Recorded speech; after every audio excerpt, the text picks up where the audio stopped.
लेकिन सत्ता में सबसे पहले बात बांग्लादेश की, जहां आज बांग्लादेश की पूर्व प्रधानमंत्री खालिदा जिया के बेटे की वापसी हुई। बीएनपी के कार्यकारी अध्यक्ष तारिक रहमान ने आज बांग्लादेश की धरती पर कदम रखकर कई संदेश दिए हैं, कई संकेत दिए हैं, जिसमें सवालों वाले शोले हैं, सत्ता परिवर्तन वाली चिंगारियां भी, बदलते समीकरण वाले ट्विस्ट भी हैं। तारिक रहमान के स्वागत में बांग्लादेश एयरपोर्ट पर जुटी भीड़ ये बता रही है कि बांग्लादेश की सत्ता में बहुत बड़ा बदलाव होने वाला है।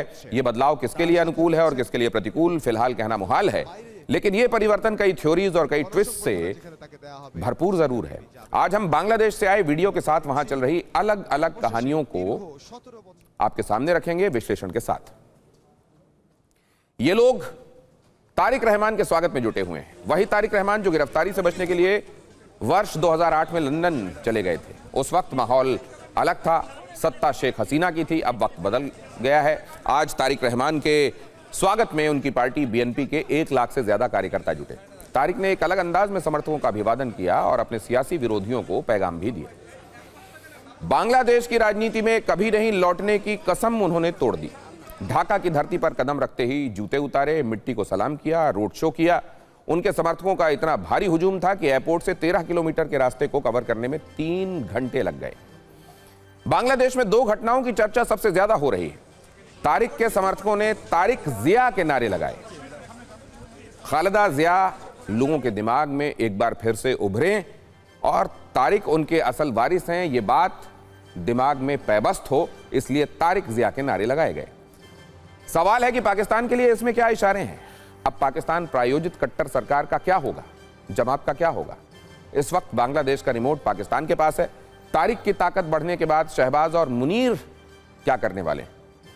इस थ्योरी को आप अगली कहानी से भी समझ सकते हैं। आज बांग्लादेश में आईएसआई के एजेंट के साथ जमाते इस्लामी की बैठक हुई, गुप्त चर्चा हुई है। बड़ी बात यह है कि असीम मुनीर तक हर अपडेट पहुंचाया जा रहा है। तारिक रहमान ने खुद बताया है कि 6314 दिनों के बाद उनकी वापसी हुई है। तो सवाल यह है कि क्या तारिक की वापसी के बाद बांग्लादेश के हालात बदलेंगे? निष्पक्ष चुनाव होंगे? वहां लोकतंत्र रहेगा या फिर मुनीर प्रायोजित कट्टर तंत्र ही चलता रहेगा? अगले वर्ष फरवरी से बांग्लादेश में चुनाव होने हैं। ये सारी तैयारियां इसी से जुड़ी हुई हैं। 17 वर्ष बाद बांग्लादेश वापसी के बाद तारिक रहमान ने लोकतंत्र वाले ऐसे संदेश भी दिए हैं जो कट्टरपंथियों को बहुत चुभ रहे हैं। ये सिर्फ तस्वीर भर नहीं है, कहा तो ये भी जा रहा है कि ये बांग्लादेश का मूड है, ये बांग्लादेश में चल रही लोकतंत्र वाली लहर है। तारिक रहमान ने भी आज एक मंजे हुए राजनेता की तरह समर्थकों का अभिवादन किया, रोड शो किया, भाषण दिया और सभी धर्मों का सम्मान करने की बात कही। अच्छे बांग्लादेश के निर्माण का प्रण भी उन्होंने लिया। सबसे बड़ी बात, उस्मान हादी को शहीद बताकर अपना सियासी कूपन रिचार्ज करने की कोशिश भी की। अगला सवाल आपके मन में यही उठ रहा होगा कि वहां की अंतरिम सरकार के प्रमुख मोहम्मद यूनुस का अब क्या होगा? तारिक का बांग्लादेश में आना उनके लिए सही है या गलत?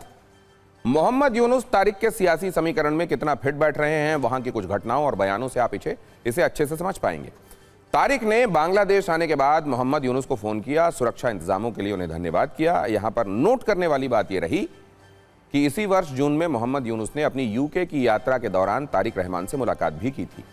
बांग्लादेशी मीडिया रिपोर्ट्स के मुताबिक इस मुलाकात के बाद से तारिक को बांग्लादेश के अगले प्रधानमंत्री के तौर पर देखा जा रहा है। लेकिन असल सवाल यह है कि जमाते इस्लामी और कट्टरपंथी संगठनों का क्या होगा, जो इस वक्त भी यूनुस सरकार की बैसाखी बने हुए हैं, जो पाकिस्तान के इशारे पर बांग्लादेश में लोकतंत्र को लॉक करते हैं, हिंसा कराते हैं, हिंदुओं की हत्या कराते हैं।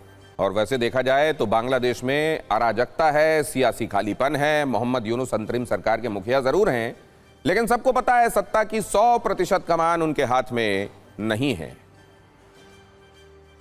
ये लोकतांत्रिक तरीके से चुने गए भी नहीं हैं। बांग्लादेश में चुनाव ज्यादा दूर भी नहीं है, इसीलिए तारिक रहमान की तरफ हर किसी की नजर है, जो आज तस्वीरों में भी देखने को मिली। सवाल है कि तारिक रहमान को चुनाव में कौन सी चुनौती मिलेगी और यह चुनौती किसकी तरफ से मिलेगी? इसे आप सिलसिलेवार तरीके से समझिए। जुलाई 2024 शेख हसीना के खिलाफ हुए आंदोलन में बांग्लादेशी इस्लामिक संगठन जमाते इस्लामी ने एक बड़ी भूमिका निभाई थी और इसमें खास बात यह है कि हसीना सरकार ने हिंसा भड़काने के आरोप में जमात और उसके छात्र संगठन इस्लामी छात्र शिविर पर बैन लगा दिया था। हालांकि जब वहां की सत्ता परिवर्तित हुई तो अंतरिम सरकार ने जमाते इस्लामी से बैन हटा दिया। जून 2025 में बांग्लादेश के सुप्रीम कोर्ट ने पार्टी का रजिस्ट्रेशन भी बहाल कर दिया। जमाते इस्लामी के छात्र संगठन से जुड़े युवाओं ने शेख हसीना के देश छोड़ने के बाद नेशनल सिटीजन पार्टी यानी एनसीपी का गठन किया, जिसके कुछ नेता बांग्लादेश की कार्यवाहक सरकार में भी शामिल हैं, जिसके नेता ग्रेटर बांग्लादेश की बात करते हैं। अब तारीख के आने से उनके सियासी भविष्य और अस्तित्व पर सवाल उठ रहे हैं। आवामी लीग के चुनावी मैदान में न होने के बाद बीएनपी के सामने एनसीपी ही एकमात्र प्रमुख चुनौती मानी जा रही है। बीएनपी ने घोषणा की है कि तारिक रहमान चुनाव में बोगुरा 6 सीट से चुनाव लड़ेंगे। आपको बता दें, ये वही सीट है बोगुरा 6, जहां से पहले उनकी मां और पूर्व प्रधानमंत्री खालिदा जिया सांसद रह चुकी हैं। फिलहाल 80 वर्ष की खालिदा जिया की तबीयत खराब है। तारिक रहमान की चर्चा बांग्लादेश में किस तरह से हो रही है, और अब आप ये भी जानिए कि तारिक रहमान की वापसी और सत्ता वाली तैयारी के बीच बांग्लादेश के कट्टरपंथी कर क्या रहे हैं, वो किस तरीके से प्लानिंग में लगे हुए हैं। खबर यह भी है कि दीपू चंद्र दास के बाद आज बांग्लादेश में एक और हिंदू युवक की लिंचिंग हुई। कट्टरपंथियों ने अमृत मंडल को धार्मिक उन्माद का शिकार बना दिया।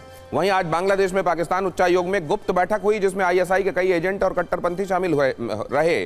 और बड़ी बात यह थी कि इस मीटिंग का एक अपडेट असीम मुनीर तक लाइव पहुंच रहा था। मतलब यही है कि बांग्लादेश पर पाकिस्तान की पूरी नजर है।